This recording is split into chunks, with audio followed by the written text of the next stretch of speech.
convidado para mais essa conversa no Memorial, bacharel em Ciências Jurídicas pela Universidade Federal de Pernambuco, foi promotor adjunto de Lages e Santa Cruz, vários cargos públicos exercidos no Rio Grande do Norte, deputado estadual em 3 legislaturas, 49ª a 41ª, deputado constituinte em 67.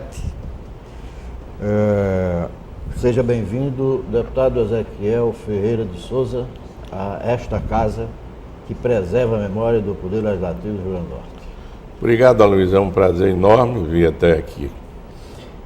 Para esta conversa nós convidamos também o companheiro jornalista Gerson de Castro. Doutor Ezequiel, sua família toda é de Santa Cruz, você nasceu em Fortaleza e é registrado em Natal. Foi por acaso, Aloysio. Minha mãe, com 8 meses de gravidez, foi ao médico em Santa Cruz. Naquela época, Santa Cruz só tinha um médico, que era o Zé Pedro Bezerra, primo legítimo de meu pai, e irmão do velho Teodorico Bezerra. E Zé Pedro, entrando no diagnóstico, disse: ou se tirava minha mãe de Santa Cruz, ou ela morreria no parto. E já com 8 meses, quer dizer, de última hora, o papai conseguiu trazê-la para Natal. E naquele tempo, como o pai dela, meu avô materno, morava em Fortaleza, e pegou-se um avião aqui, ela foi a Fortaleza. Lá teve os cuidados do médico Dr. Pedro Sampaio, naquele tempo que era um dos melhores de lá. E assim mesmo, para escapar, ainda teve 13 ataques de eclâmpsia, de formas que, se ela não ter ido para um meio maior, teria realmente falecido. E com 1 mês eu já estava de volta a Santa Cruz. A família Ferreira de Souza, desde o século XIX, que tem uma cadeira aqui na Assembleia Legislativa. Começou com seu bisavô? Não. Foi no século XX. Ainda no século XX. Em 1910. Já na República. Na República. Em 1910, o meu avô foi eleito deputado estadual por ter legislaturas seguidas. Aí, depois dele, o meu tio, José Ferreira de Souza, formou-se em Direito na Faculdade de Recife, de Pernambuco, e vindo para o Rio Grande do Norte, assumiu o lugar dele. E foi também 3 vezes deputado estadual. Depois ele foi eleito deputado federal. Nessa época, quem veio para cá foi meu pai, como deputado estadual, que foi colega nessa legislatura de Maria do Céu Fernandes, que foi a primeira mulher do Rio Grande do Norte e tal, e é tia-avó de Ezequiel, que é hoje presidente da casa, e de Câmara Cascudo também, que teve um mandato de deputado estadual. E veio a Revolução, etc., e fecharam a Assembleia. Cascudo teve 3 dias de mandato. Foi um mandato muito curto e meu pai não quis mais depois, não aventurou-se. Tem uma frase muito boa de Cascudo, que o Memorial do Legislativo resgatou, né? Eu não tive tempo de salvar nem perder o país. Deputado Ezequiel, doutor Ezequiel, quer dizer que o senhor, a sua família tem experiência com a República e com o Legislativo desde há mais de um século, né? Desde 1910. Há mais de um século. O senhor que tem uma longa carreira, o senhor que tem uma longa trajetória na vida pública, e também foi presidente dessa casa, seu bisavô esteve aqui, quer dizer, seu avô esteve aqui, seu filho hoje é o presidente da casa. Eu pergunto, qual foi o relacionamento mais difícil? Qual foi a fase mais difícil? Porque em 1910, o senhor disse que o seu avô enfrentou a Revolução de 30, que cassou mandados e instalou uma ditadura. O senhor foi deputado no início de uma ditadura, que assumiu as regras de uma ditadura. É verdade. Não é? E seu filho hoje enfrenta uma situação até melhor, mas também de muitos solavancos. Qual foi a fase mais difícil da família em relação a essa república? Olha, eu creio que foi a de 35, não. A de 35. A minha não. A minha foi tranquila. Aqui a Assembleia viveu durante a Revolução em céu de brigadeiro, sem nenhum problema maior. Teve uma cassação. Havia uma convivência boa, com os poderes constituídos. Houve uma cassação, se não me engano, do deputado Floriano Bezerra. Bezerra. E só. E aceitou nosso convite, Gerson? Só uma interrupção aqui. Aceitou nosso convite e será um dos próximos entrevistados. Quer dizer, só teve uma cassação no seu período, então foi mais fácil. Foi mais fácil. Então do seu avô foi mais difícil. Foi mais difícil que do meu pai. Porque pai, saíram todos. Não ficou ninguém. Não ficou ninguém. Antes de você chegar no parlamento, você teve uma experiência no Ministério Público, em Lages, em Santa Cruz. Quem da família abraçou a carreira jurídica? Você teve vontade de abraçar a carreira jurídica? Tinha vontade. Eu estudando no Rio, e eu frequentava muito o escritório do meu tio, Ferreira de Souza, que nessa época ele era senador da República, mas o escritório permanecia aberto e ele ia diariamente ao escritório de advocacia. Era um escritório, ficava na rua São José, quase esquina com a Rio Branco, bem no centro do Rio de Janeiro, e muito frequentado, inclusive por pessoal da indústria de São Paulo, etc. Ele era especialista em direito comercial, já tinha feito concurso para a Faculdade Nacional de Direito, tinha sido aprovado, e era professor também da Pontifícia Universidade Católica. E existia também o mandato de senador da República, foi presidente das comissões mais importantes do Senado, como a CAC, a Comissão de Constituição e Justiça. E durante todo o período que ele foi senador, ele foi o líder da oposição. Era o UDN? Era da UDN, era o líder da oposição. Mesmo sendo o líder da oposição, ele ainda viajou com o presidente da República uma vez para Washington, em Nova York, e outra vez também foi mandado a Viena, em nome do governo brasileiro, numa reunião de parlamentares, uma coisa dessa. De forma que também convivia bem naquele tempo com o governo de oposição. Como oposição, se dava bem com o governo. Então eu fui criado nesse clima. Mas em 1956, meu pai teve um infarto do miocárdio. Naquele tempo o infarto era um negócio muito grave. E eu tive que deixar o Rio de Janeiro e vim para Natal, para ficar ao lado dele. E nesse íntere, eu fiz vestibular, passei, e com um pouco o governador naquela época, Nato Marinho, me nomeou para adjunto promotor de Lages. E eu fiquei como adjunto promotor de Lages uns 2 meses e tal, frequentando a faculdade em Recife. Um dia recebi um telefonema do promotor que era Francisco da Chagas Rocha. Um homem muito inteligente, muito preparado, que era o promotor de Lages. Você tinha um professor diante de você. Um chefe professor. Um chefe professor. Né? Então eu vim e Chagas disse que tinha que fazer um curso de especialização no Rio de Janeiro e que ia se afastar da promotoria por cerca de 1 ano. Aí eu assumi a promotoria de Lages e fiquei durante todo esse período lá. Quem era o juiz? O juiz era Mário Marinho. Deputado estadual. Depois veio ser desembargador e depois deputado estadual. Também outra grande figura humana. E a experiência do jovem promotor, como foi? A experiência foi média. Eu tive uma sessão de júri e eu fiquei entusiasmado para fazer o meu primeiro júri. Aí recebi um telefonema de dois advogados de defesa, que eram 2 amigos meus brilhantes, um dos mais brilhantes que existia naquela época, chamado Carlos Antônio Varela Barca, e o outro Hélio Xavier dos Vasconcelos. Só conviveu com gente. Olha a estreia dele, né? Aí fomos para lá. Ainda avisaram, olha, somos nós. Fomos para lá de fazer esse júri, e eu sem nenhuma experiência, li o libelo e devo ter falado uns 10 minutos ou 15 minutos no máximo. Em seguida entra Hélio, já na defesa, falou todo o tempo que tinha, depois Barca.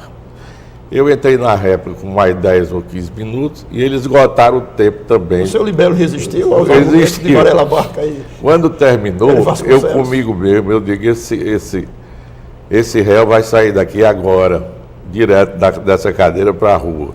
Vai ser absolvido por unanimidade. E qual não foi minha surpresa quando o réu Pelo contrário, ele teve a condenação por unanimidade. E uma pena de 30 anos de prisão com mais 2 medidas de segurança. Era o quê? Homicídio? Homicídio. Eu fiquei totalmente decepcionado.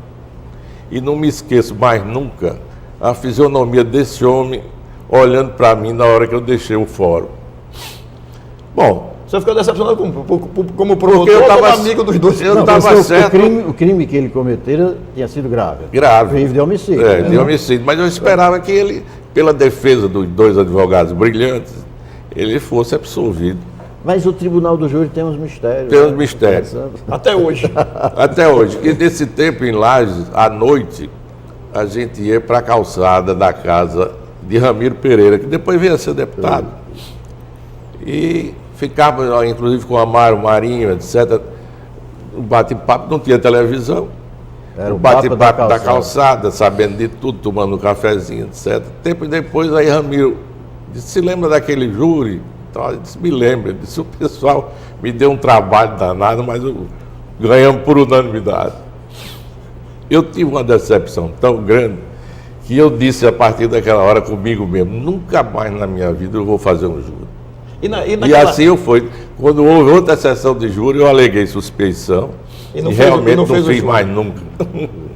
Doutor Ezequiel, nessa época o Ministério Público tinha bem menos poderes, muito menos. Funcionava só no Tribunal do Júri, né? Tribunal do Júri. Tinha algum outro tipo de ação nessa época? Não. Era vida tranquila, até o júri, né? O Tribunal do Júri de promotor era tranquilo foi a Constituinte de 88 que levantou começou aí depois não parou mais. É isso aí. Aí depois promotor lá em Santa Cruz. Depois eu fui, nessa promotoria de Lages, eu fui demitido nas vésperas da campanha política, porque o nosso, era um ato, a minha família... Um ato de ação, uma nomeação do governador. Era adjunto, o adjunto e promotor. O adjunto, né? Aí, como a minha família apoiou toda a Luiz Alves para governador contra o candidato de Dinato, que naquela época era João Marinho, eu fui demitido com outros promotores nomeados, ligados ao grupo de Aloysio. Bom, passada a campanha, Aloysio, governador, um dia ele mandou me chamar em Palácio. E eu fui, ele disse, vou lhe nomear novamente, você foi demitido politicamente, agora eu vou lhe nomear, você vai ser adjunto promotor. Eu disse, está ótimo e tal. Eu certo que ia voltar para Lages. Aí ele disse, você agora vai ser adjunto promotor em Santa Cruz. Sua terra, etc. Lá já dá para começar a fazer política. Quase uma homenagem. Dá para imaginar quando começou a política, Ezequiel. Aí eu fui para Santa Cruz. Quando cheguei lá, o juiz de direito era outra figura fabulosa, formidável, chamado de Janirito de Souza Moura. Figurado. Fiz uma amizade com ele enorme e tal. E eu então comecei a me entrosar em Santa Cruz. Um ano depois, ou antes disso, a Luiz me chama, vai lá em casa. E numa conversa com meu pai, minha mãe e eu, ele disse que estava ali para dizer que eu devia ser o candidato a deputado estadual, etc. Porque a cidade precisava de uma pessoa ligada a ele e tal, e que eu ia fazer parte da bancada do governo. Bom... Quem era o representante Ferreira de Souza que era nessa época que você ia Pronto, aí a família era muito unida. Aí papai disse, olha, nós estamos com um problema. O candidato da vez é meu irmão Adorico, que já tinha sido deputado estadual. Adorico vinha ser pai de Iberê. Aí, em seguida, tem os mais velhos. Tem José Ferreira, que é filho de Antônio, que é advogado do Banco do Brasil. Esses dois estão na frente de Ezequiel. A Luiz, não, mas Ezequiel é mais jeitoso e tal. Bom, quando falou, Adorico realmente não foi, disse que não queria, e José disse que não iria de maneira nenhuma, que já era advogado efetivo do Banco do Brasil, não ia deixar uma coisa certa por uma coisa incerta. E eu então... E aí, então o senhor furou a fila? Então, furei a fila, entrei.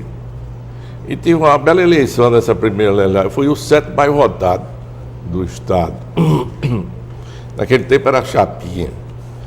E as campanhas eram difíceis. Se rodava esse Rio Grande do Norte de jipe com estradas muito precárias. E eu tinha toda aquela região do Trairi para percorrer, desde a Serra do Cuité, lá em cima, nos municípios de Coronel Ezequiel, Jaçanã, município de São Bento, Traili, Laje Pintada, Japi, toda aquela região, Sítio Novo, Tangará, Campestre, realmente era uma coisa grande que a gente tinha que percorrer. De forma que deu certo. Este programa, essa janela aberta pela TV Assembleia para o Memorial, o objetivo dele é exatamente resgatar isso, essa memória, a história de quem passou por aqui. O seu tio, o senador Zé Ferreira de Souza, e o deputado Ezequiel morou no Rio, né? No dia 5 de agosto de 54, ele fez um pronunciamento de solidariedade a Carlos Lacerda, naquele famoso episódio da Rua Toneleiros. 5 de agosto, 3 semanas antes da... 3 semanas antes, dia 24 houve o suicídio. E naquele dia você estava no Rio? Estava no Rio. Eu morei 8 anos na casa dele, no Rio de Janeiro. Do senador? Do senador, 8 anos. Estava no Rio, acompanhei tudo. E no dia do suicídio de Getúlio eu fui... E o vice era um potiguar? Era café. No dia do suicídio de Getúlio eu fui acordado mais ou menos por ele, à meia-noite. Ele não dirigia, pedindo para eu ir dirigindo até a casa de café, que morava lá em Copacabana, na Joaquim Nabuco.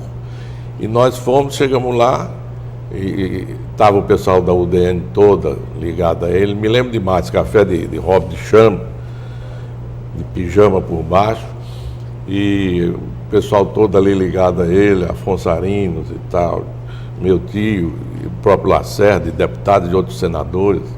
E ficamos nisso até quase 5 horas da manhã. Assume, não assume, estava naquele fato. Depois que nós saímos de lá, que veio o suicídio de Getúlio. Foi o primeiro solavanco que a República deu na sua... O senhor era um jovem, né? Jovem advogado. Não estava ainda fazendo a universidade, a faculdade. Foi o primeiro solavanco que o senhor viu na República Nossa Brasileira dar, né? Eu estou puxando aqui o arquivo do senador Ferreira de Souza, porque ele também foi deputado estadual, né? Eu acho que 3 legislaturas. 3 legislaturas. Né? E ele foi consultor jurídico do Ministério da Fazenda. Eu acessei o site do Senado e encontrei lá os cargos públicos dele. Consultor jurídico do Ministério da Fazenda, professor catedrático de Direito Comercial da Faculdade Nacional de Direito, professor da Faculdade Católica de Direito, procurador adjunto da Fazenda Nacional, primeiro presidente do Instituto Brasileiro de Direito Aeronáutico e livre docente de Economia Política da Faculdade de Direito. E nos pronunciamentos dele também apareciam muitas questões diplomáticas. Né? Ele chamou a atenção do Senado, inclusive, para a forma de indicação dos diplomatas.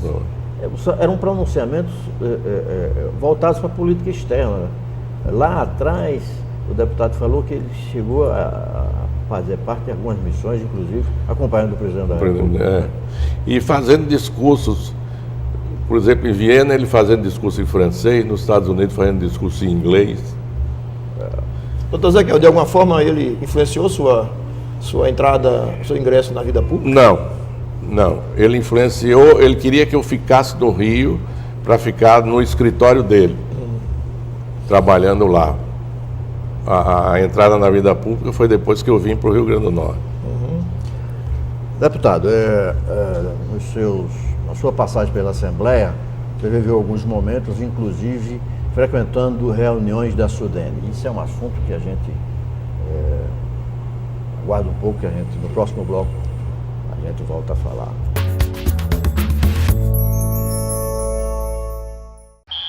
Termina o primeiro tempo. E aí, galera? Vamos aproveitar o intervalo e partir pra cima da dengue?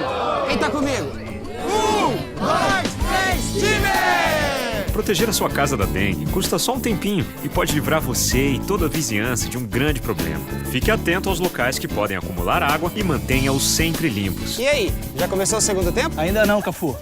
Ó, dá tempo de fechar esse lixo que você esqueceu, hein? Não dê tempo para a dengue.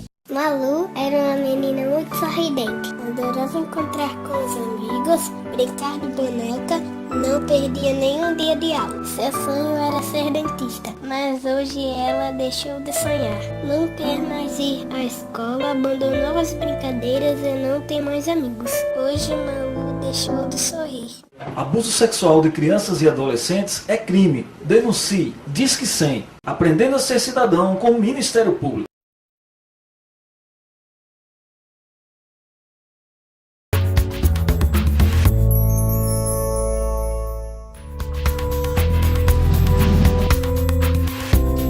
No bloco anterior, nós deixamos como sugestão as reuniões da SUDENE, que no período em que o deputado Ezequiel estava na Assembleia, inclusive alguns dias como governador, frequentou uma dessas reuniões da SUDENE. A SUDENE naquele tempo, já se lembra, era um fato, né? Atraía toda a imprensa, né? As reuniões da SUDENE eram concorridíssimas. A SUDENE idealizada por Celso Furtado. Pelo pernambucano ilustre, paraibano, aliás, paraibano de Pombal. Né? No livro Bastidores do Poder, do nosso amigo escritor e jornalista João Batista Machado, ele cita aqui, num voo Natal Aracaju, na aeronave do governo, além do Dr. Cortez Pereira, Dona Ida, o deputado Ezequiel, na época presidindo a Assembleia, e o próprio Machadinho. E naquela sessão, não sei se o deputado está lembrado, naquela reunião da SUDENE em Aracaju, foi uma semana depois, quando o governo federal bateu o martelo sobre a Companhia Nacional, a Alca Norte, aqui, a Companhia havia de álcool, né? Que disputava com Sergipe.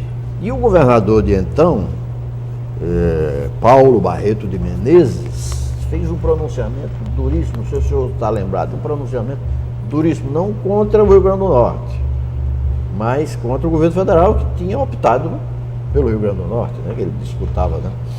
A Salgema, parece que nasceu lá, né? Mas Cortez não passou recibo, compreendeu a ira do governador, só que Cortez também estava irado com uma frase do ministro Pratino de Moraes, que lá atrás também, antes dessa reunião, disse que o Rio Grande do Norte só servia para criar bode. Não produzia nada, né? Cortez ficou irado, né? O senhor viveu esse momento, inclusive como no governo do estado, participou de uma reunião dessa. Lembra do pronunciamento em Aracaju ou do Recife? Foi do Recife, não foi em Aracaju que o Cortez falou. No Recife você estava lá como governador? Em Recife eu fui como governador. Em Aracaju eu me lembro demais, e Cortez fazia um perfil do Rio Grande do Norte, ele tinha uma facilidade enorme, uma inteligência fulgurante, brilhante. Cortez então começou a falar da riqueza do Rio Grande do Norte. E ele fazia aquelas pinturas e dizia que o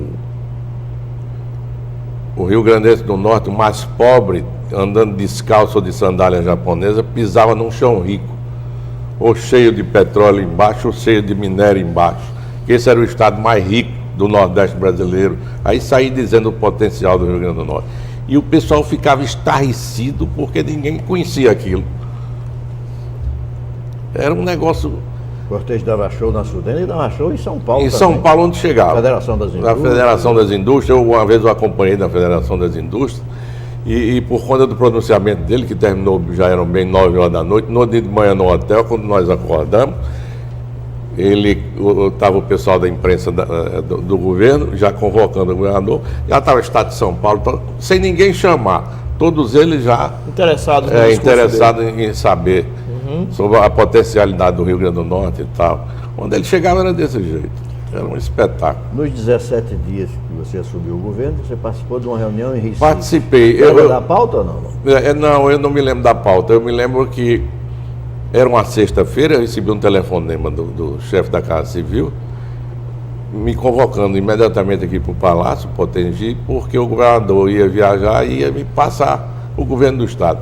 Eu fui pegado de surpresa porque eu pensei que o vice-governador ia assumir, mas o vice-governador estava doente. Tércio Rebelo tinha um problema de cardíaco e não pôde assumir. E eu fui ao palácio, por sinal até interessante. E levei comigo Ezequiel, que tinha 7 anos por aí. Levei ele comigo. E minha mulher, fomos nós 3. E recebi o governo de Cortez e tal. Na outra semana, fui a Sudene para uma reunião. A Sudene era o Fórum do Nordeste, compareciam todos os governadores, todos os problemas, era uma beleza. Era um dia de acordo com a pauta, ministros de Estado. Ministro de Estado, sempre ministro de Estado, sempre. Aqui é lá presidente da República. Isso. E o superintendente da Sudene nessa época era o general Tácito Teófilo Gaspar de Oliveira. Tácito vinha a ser irmão de Paulo Teófilo Gaspar de Oliveira, que era almirante, e casado com a tia minha, irmã de minha mãe. E eu lá da Sudene, então, me sentei com o pessoal todo. Quando terminou, aí veio um convite para cada um, recebendo, que tinha uma reunião privada com o superintendente, que só entravam os governadores sem o ajudante de ordem, somente os governadores. E lá para tanto eu entrei na sala. Quando eu entrei, aí Tácito olhou, me viu, aí me chamou. Aí disse: o que é que você está fazendo aqui, Ezequielzinho? Eu digo: eu sou governador do Rio Grande do Norte. Ele deu uma risada, mas rapaz e tal, você é governador. Eu digo: é isso aí, senta aqui e fique junto de mim. E eu tive que nesse dia, ficar em Recife para jantar na casa dele, uma mulher, ele e a mulher, que era em Holanda, ele não tinha filhos, e decolei para Natal, já acho que com o comandante Graco, o Márcio, já bem 10 horas da noite. Ainda sobre o governo de Cortez, você teve um irmão, de saudosa memória, né? Teve um papel importantíssimo dentre aqueles grandes projetos de Cortez, que foi a cassinicultura, né? Tupã Ferreira de Souza. Tupã e Everaldo Guimarães. Tupã e Everaldo Guimarães. Tocaram essa... Tupã era meu primo carnal. Minha mãe, irmã da mãe dele, meu pai, irmão do pai dele. É primo. Primo carnal. E Cortez, então, mandou Tupã e Everaldo para o Japão. E depois, se não me engano, eles passaram no Peru e no Equador, aqui na América Latina, América Central, e vieram para Natal, já em PhD no problema de camarão.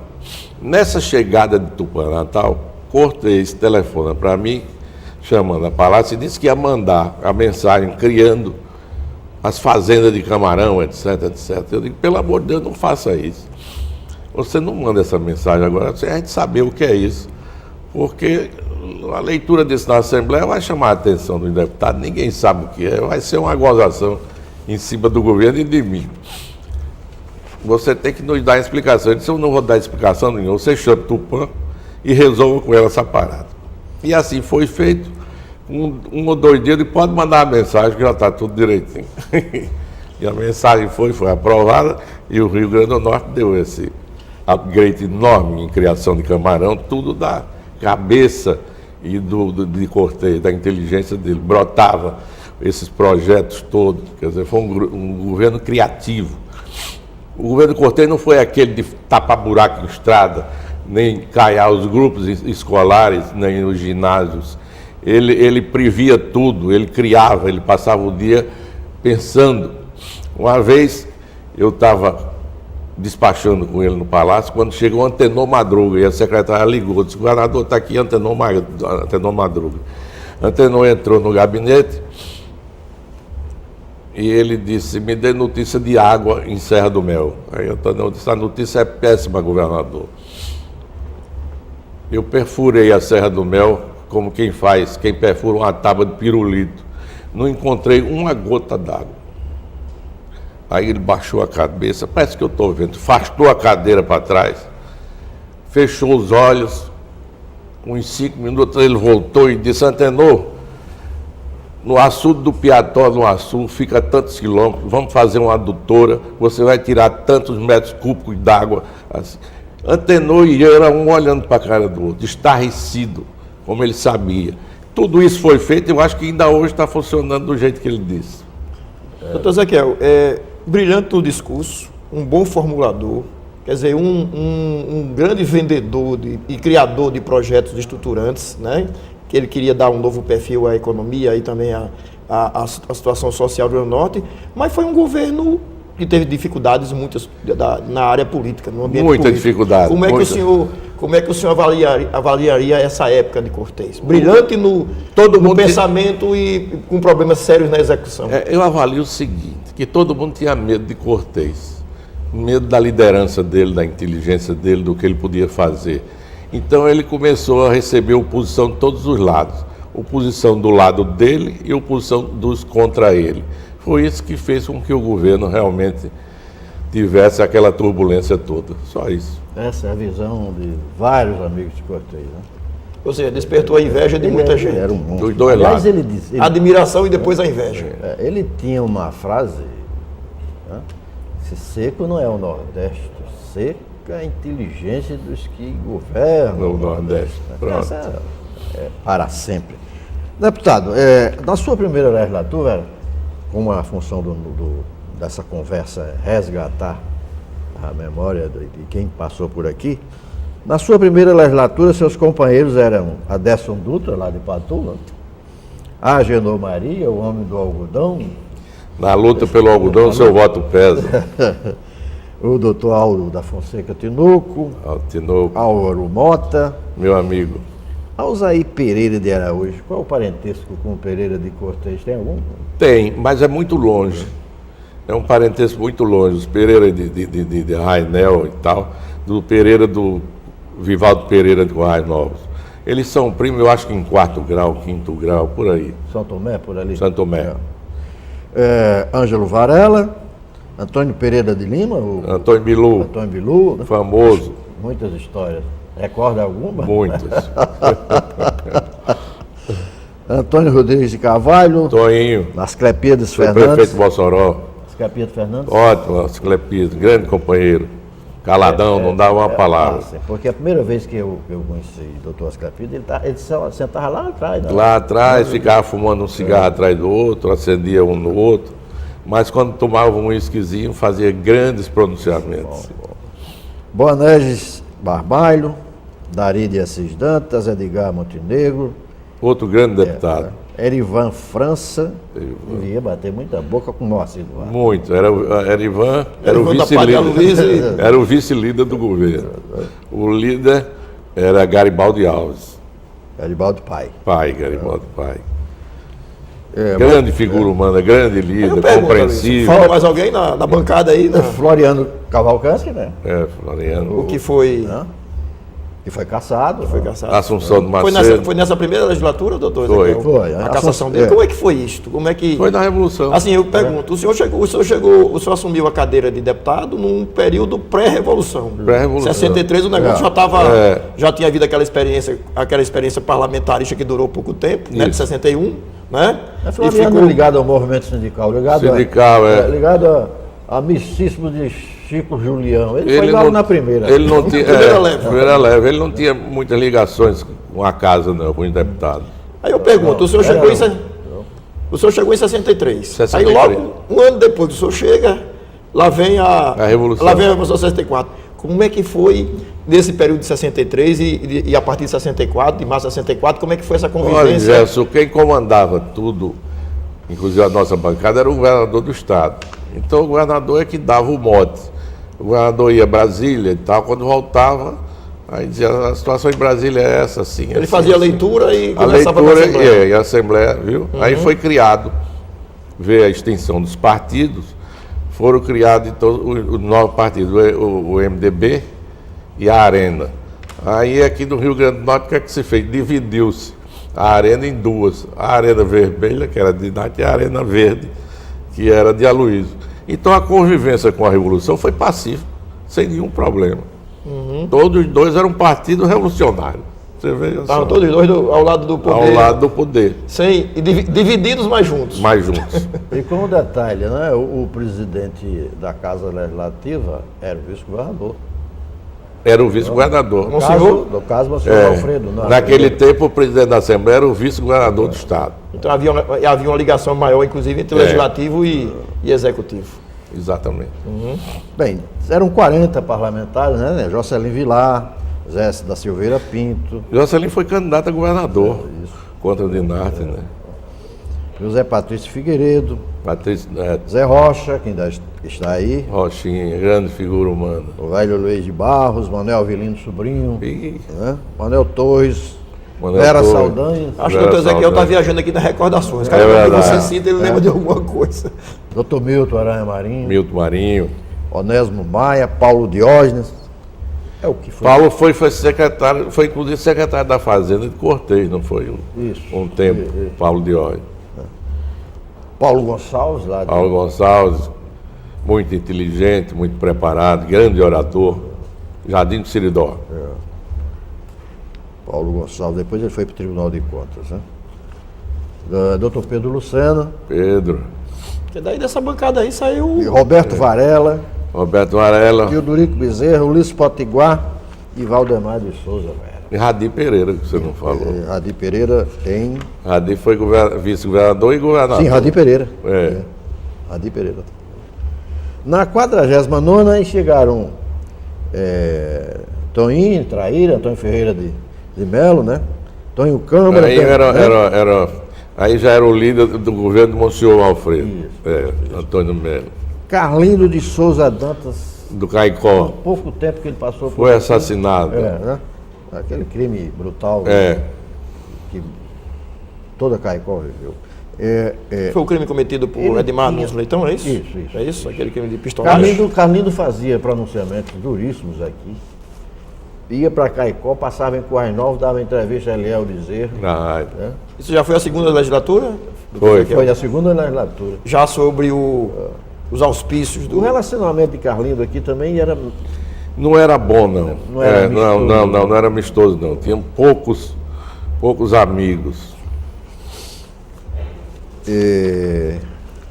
Denis Câmara, Geraldo Queiroz, que veio do lugar Geraldo. do irmão, Marcílio Furtado, José Josias foi prefeito Foi, de Caicó, José Josias Caicó. Fernandes, Magnus Keller, Luiz Antônio Vidal, Foi presidente da casa. presidente da casa também, o Coronel Leão Leão.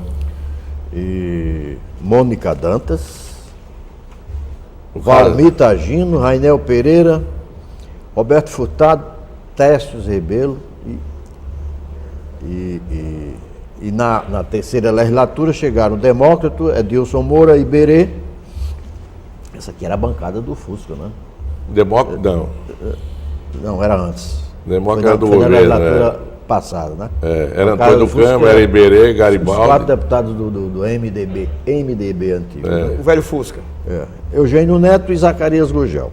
Eu pergunto, doutor Ezequiel, a primeira legislatura, você disse, olha, foi uma coisa mais ou menos pacífica, porque havia uma relação muito forte entre executivo e legislativo. O vice-governador era o presidente da Assembleia, né? O segundo mandato, aí lá veio o AI-5, né? 69 já é o segundo mandato, né? Seu segundo mandato. Como é que foi viver no parlamento, viver no legislativo, atuar no legislativo com uma legislação tão draconiana e tão dura às voltas dos opositores? Do mesmo jeito da outra legislatura. Do mesmo jeito? Do mesmo jeito. A Assembleia aqui não tomou conhecimento.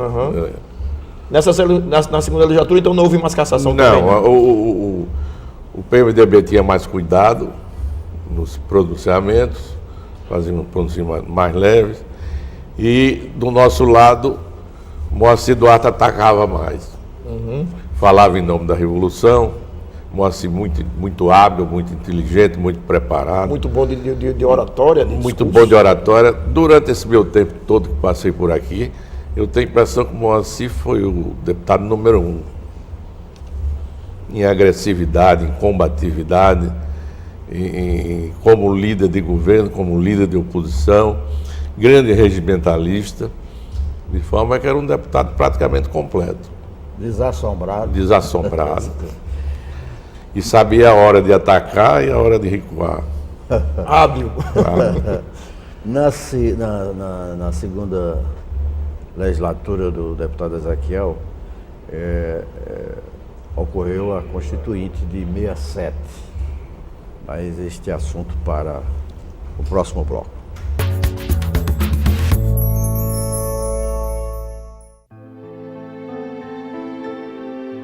cada 2 minutos, 5 mulheres são agredidas no Brasil. E de cada 100 mulheres assassinadas, 70 foram mortas por seus companheiros ou ex-companheiros. Violência contra a mulher é crime. Denuncie. O Ministério Público quer ajudar você. Ligue 180. Procure a promotoria de justiça mais próxima.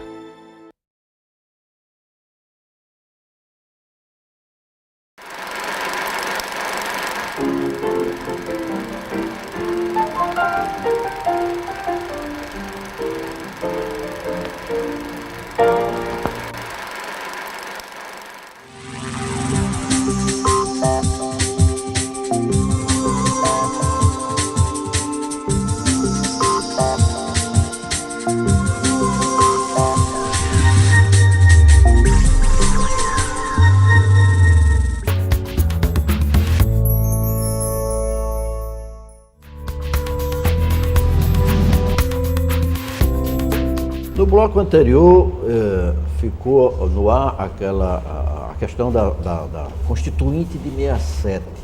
Deputado, a Constituinte de 67, ela praticamente repetiu a lei maior que vinha da de carta, Brasília. da carta outorgada, né?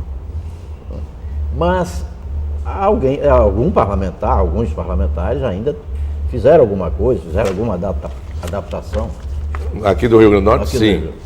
O deputado Moacir Duarte, de um lado, e o deputado Leão, do outro.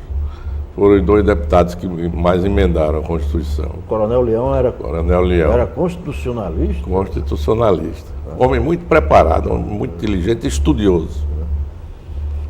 Eu pergunto, veio 67, uma nova legislação outorgada, né, com base numa Constituição outorgada por de influência, né, dos militares, dos governos militares, do primeiro governo militar. Depois veio o AI-5, o senhor disse que tirou de letra, né? Mas aí uma coisa que não saiu de letra, doutor Ezequiel, aí eu queria ouvir do senhor. O senhor disse assim, Cortez brilhante na formulação, pensamento fantástico na elaboração de projetos que visavam dar uma nova estrutura, um novo perfil ao Estado socioeconômico, e teve dificuldades no ambiente político. Como é que foi a sucessão de Cortez? O que foi que saiu errado? O que saiu errado, a meu ver, a meu sentir, foi a bondade de Cortez. Cortez não teve um candidato. Você é meu candidato a governador. Se ele tem escolhido um candidato, tem partido para Brasília, com a maioria que ele tinha na Assembleia, ele tinha feito tranquilamente o candidato dele. Mas ele chegou, secretário da Agricultura, que era uma grande figura, Geraldo Bezerra, e Geraldo querendo ser candidato, ele disse, você luta para ser candidato. Técio Rebelo, que era o vice-governador, querendo ser candidato, vamos ver se você consegue. Aí chega Dezuí Rosado, que era o grande candidato. Dezuí tem uma bagagem enorme, administrativa e tudo, seria um grande candidato a governador. A mesma coisa. De forma que ficaram vários candidatos. Osmundo Faria, pai de Robson, que quase sai candidato. Dormiu governador, quase sai candidato. E tinha mais gente. O embaixador Fernando Galvão, inclusive esteve na minha casa também. Fernando Ábato Galvão. De forma que criou-se um leque de candidatos. Ou seja, em público, às vezes, quem tem muito não tem nada. E você ficou com aquilo diluído, sem poder dizer o meu candidato é esse, porque o candidato de fulano era aquele. E nenhum com força suficiente para ser. Nenhum com força suficiente. E Cortez não juntou, não agregou, deixou que eles fizessem a campanha. Quando então veio esse problema de Osmundo, que ia sair candidato, foi uma pena não ter saído. Aí criou-se uma nova candidatura em Brasília, já o velho Dinarte manobrando por lá, pegou o Tarcísio, que era, se não me engano, presidente do IPASE, e chamou e tal, e o fato é que Tarcísio, há tempo já sem mandato, sem ligação com o Estado, de repente se viu nomeado governador do Rio Grande do Norte. E aí começou um novo período. Começou um novo período, começou totalmente um novo período. Daí surgiu Lavoisier, surgiu Zé Agripino, surgiu Vilma, tudo veio da candidatura de Tarcísio. Para as gerações mais novas que acompanham esta conversa, a eleição era indireta, era feita pelo legislador. Elegeram o Cortez, depois Tarcísio. Tarcísio, você falou no IPASE. Que hoje é o IPE, é isso? Não, o IPASE era o Federal. Dos servidores federais. Federal, perfeito. Tinha os IAPs da era Vargas, né? IAPI. Exatamente. É minha casa. Quando eu cheguei, é sua área. Quando eu cheguei na Previdência já tinha havido a fusão, era o INPS. Mas na sua passagem pela Assembleia Legislativa, você criou a carteira parlamentar? Foi ato seu? Foi. Projeto de lei seu? Foi. A Assembleia, quando eu assumi a Assembleia, tinham duas coisas que os deputados se preocupavam e eram a unanimidade da casa. A construção da sede do Legislativo e uma carteira de previdência, de aposentadoria para o deputado. Porque não é justo você ter, por exemplo, 5 mandatos, 20 anos de deputado, perdeu a eleição, sai de mão abanando, sem coisa nenhuma. No serviço público você tem a sua aposentadoria, em todo canto você tem a aposentadoria. Aí eu fui a Porto Alegre, numa reunião da União Parlamentar, e quando eu cheguei existia na Assembleia do Rio Grande do Sul o Fundo de Pensão Estadual de Pensão para os Deputados, chamado FEPA. E eu, muito amigo do presidente, conversei com o presidente e perguntei se ele mandaria para cá o pessoal que tinha criado o FEPA, os funcionários, o presidente do FEPA, etc. E ele, então, concordou comigo, pagaria as passagens diárias do pessoal dele e eu me encarregaria da hospedagem aqui. Assim foi feito. Vieram para cá, eu acho que passaram 12 a 15 dias e deixaram tudo pronto. Eu levei a plenário e imediatamente, as comissões, etc., imediatamente votamos. Que era um velho anseio da casa, né? Era um velho anseio da casa. Era um velho anseio da casa. O senhor também trouxe para cá, depois, doutor Ezequiel, o primeiro encontro da UPI, né? Da União Parlamentar. A União Parlamentar Interestadual. Eu trouxe para cá todos os presidentes da Assembleia Legislativa do Brasil. E naquela época, com uma dificuldade enorme, você imagina, nós não tínhamos nem a sede da Assembleia, do Poder Legislativo. Eu consegui emprestado ali do SESI, o prédio do SESI, aqui no centro, com o Reginaldo Teó. Consegui carros oficiais, comecei a tirar carro oficial do DR, das secretarias, etc. Cada presidente da Assembleia tinha direito a um carro oficial e um ajudante de ordem. E fizemos aqui durante, sei lá... Sim, aí conversei com o prefeito, que era Jorge Ivan, para oferecer um almoço aos deputados, o governador ofereceu outro almoço, a Assembleia oferecia, e por aí fomos diluindo. As verbas eram curtas. Resumindo, fomos diluindo o dinheiro. Né? E é bom citar que uma parte dessa história, em documentos, está aqui no memorial. Está aqui para quem quiser conhecer mais de perto. Já que ele falou na sede, também foi um ato seu, a sede da atual Palácio José Augusto era a OAB. Era a OAB. Ali aí houve uma permuta. O problema foi o seguinte. Quando eu assumi a presidência, eu fui ao governador e disse da grande reivindicação da casa era construir a sede do Poder Legislativo. E Cortez, que havia sido deputado aqui, eu acho que 2 ou 3 legislaturas, imediatamente concordou. Aí eu fiz um levantamento e disse precisar de 700 e tantos, sei lá, naquele tempo, qual era o dinheiro. E ele, 700 milhões, né, para a indenização deste terreno, que aqui está a Assembleia. Aí ele concordou, disse, eu consigo o dinheiro. E eu comecei a fazer as desapropriações. Até que topou na hora dos advogados, que eu não podia mexer. A autarquia federal. Autarquia federal. Aí o que é que se faz? Um prédio velho, antigo, caindo os pedaços. Mas não tinha jeito. Aí um dia eu estava no gabinete, quando chegou o Hélito Xavier, que era procurador da Assembleia, E o Wellington disse, presidente, eu estou resolvendo o problema da OAB. Eu digo, como? Ele está aqui essa escritura. O prédio do Tribunal de Justiça é nosso. Ali na Praça das Mães. Na Praça das Mães. Aí peguei a escritura, fomos ver, a escritura é nossa, o prédio era nosso. Aí eu vou a doutor Claudionor de Andrade, que era o presidente da ordem, se não me engano. Ou já era Roberto, sei lá, não era doutor Claudionor. Então eu expliquei. Aí ele está fechado na hora. Ora, um prédio, uma maravilha de prédio daquele, né? Um negócio desse aqui. Aí com pouco dia o trator passou aqui, tirou o prédio, eu deixei o terreno totalmente limpo, ficou um prédio em frente à prefeitura, que era de Radi Pereira, que tinha uma loja de Radi. Aí Radi dizia que vamos fazer o seguinte, eu sou o último. Na hora que você quiser tirar, não tem problema, me avise, assim, uns 10 dias antes que eu tiro, não tem problema. Agora me deixe lá, não está certo. E assim foi feito.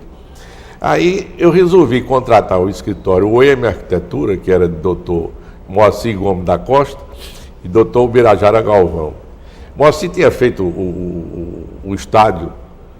Estava na moda. O estádio, o João Machado estava na moda, Cortez chamava o Poema de Concreto no dia da inauguração, etc. Armado.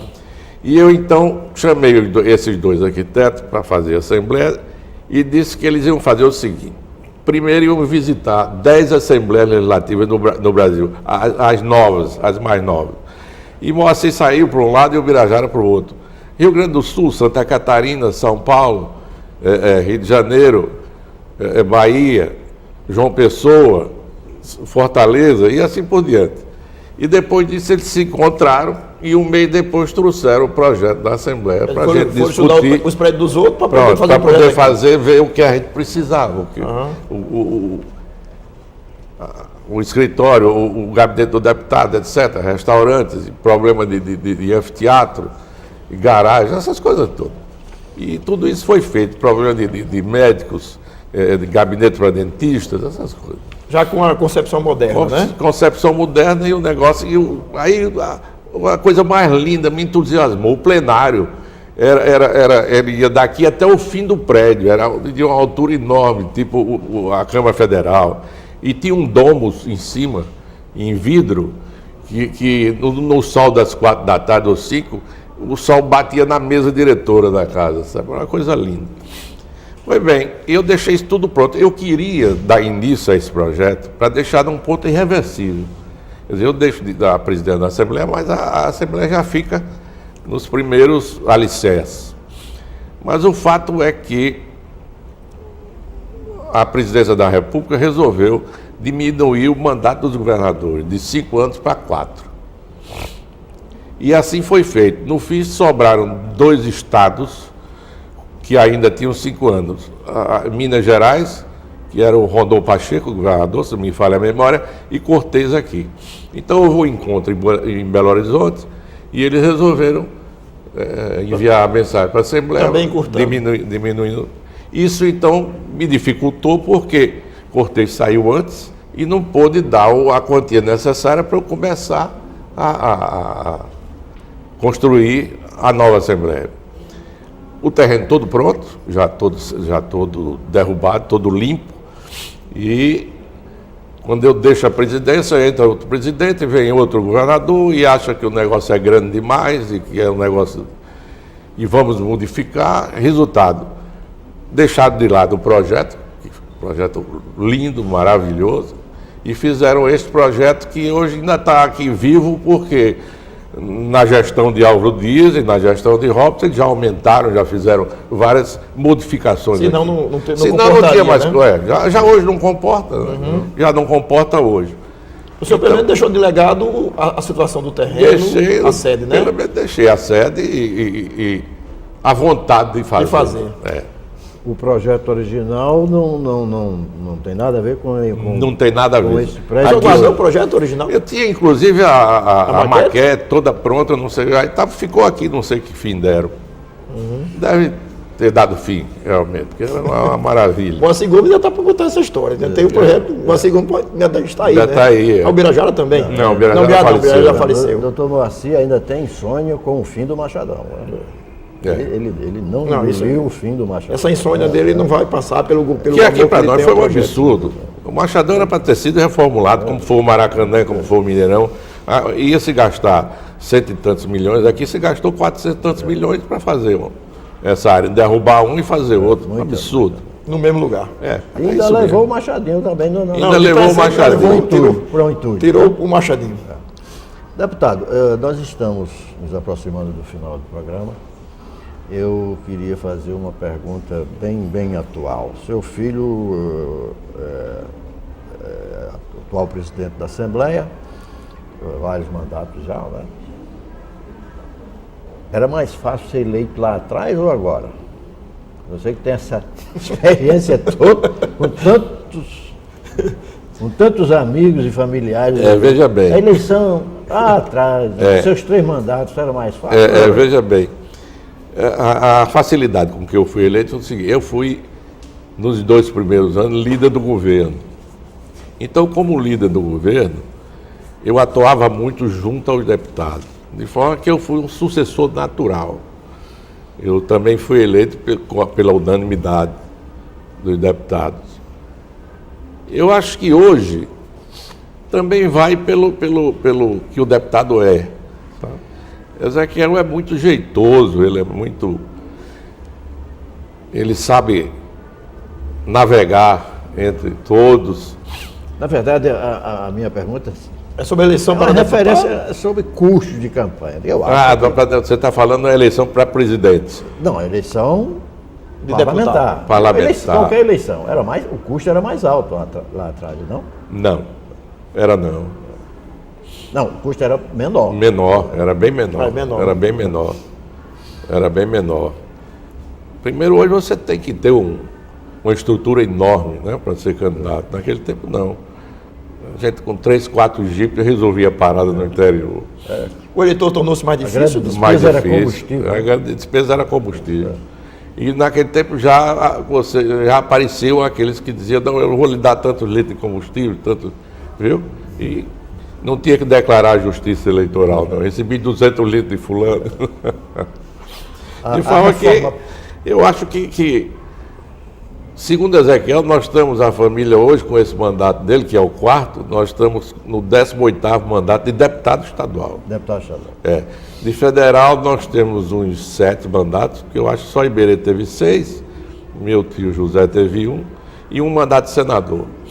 De prefeito, nós temos Gentil Ferreira, meu tio, foi prefeito de Natal 2 vezes, e Odorico, eu acho que foi 2 vezes de Santa Cruz. Pronto, por aí. Nem eu fui prefeito, nem Ezequiel. Ezequiel foi vice-prefeito 2 vezes de Currais Novos.